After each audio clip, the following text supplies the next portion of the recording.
ISIS is masters of asymmetrical warfare, a different kind of warfare.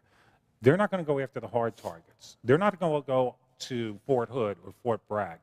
They're going to go after the soft targets of America. And what is the softest target in America? Our schools. In 2004, Islamic terrorists seized a school in Russia, in Beslan, Russia.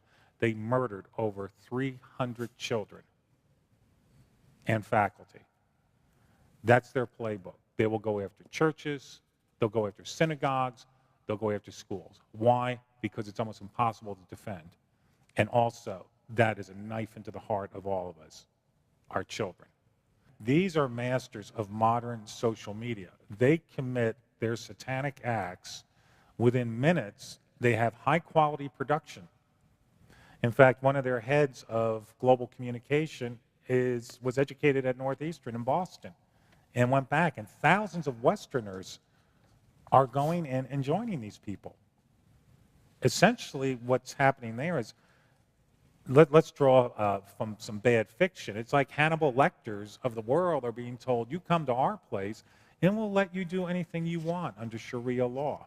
And by the way, you'll get the rewards in paradise, and maybe we'll compare Islamic heaven to Christian heaven at some point, which is very strange.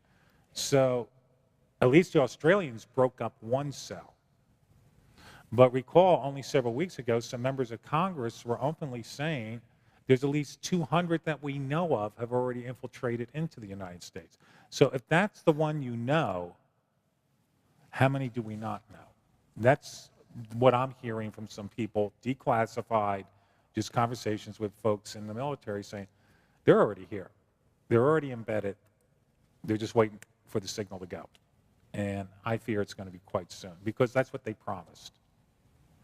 And they have done everything they promised.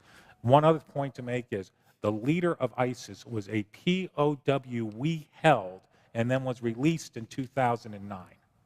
Right. The military police who were guarding his compound in Iraq, think of this. The military police unit was a National Guard unit out of the New York City area.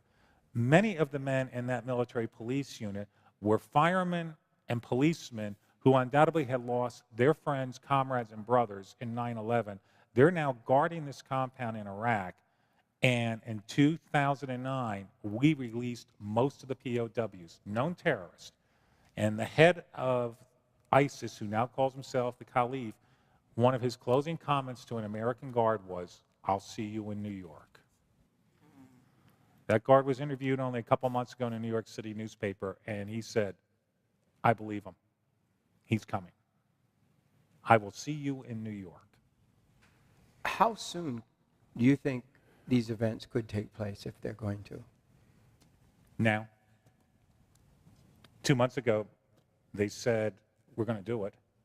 Within the last several weeks, our stated policy in dealing with ISIS has shifted from no policy, and remember the statement that this was a JV team of terrorists, and then suddenly there became a policy was formulated, and that policy became, oh, we will face them, but we're not going to put boots in the ground. I'm not advocating a mass troop intervention, but you don't tell your opponent, oh, we're going to drop a couple bombs and that's it.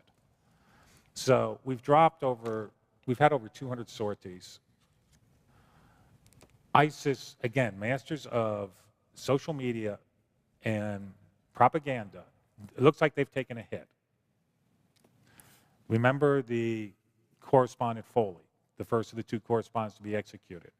Remember they executed him, and then they said, okay, Mr. President, if you don't do this, this, or this, we're going to kill this other guy a week later. What'd they do a week later? They killed him. They killed him. That's right. And then they're saying, you hit us, we're going to come to America. Well, we've been hitting them.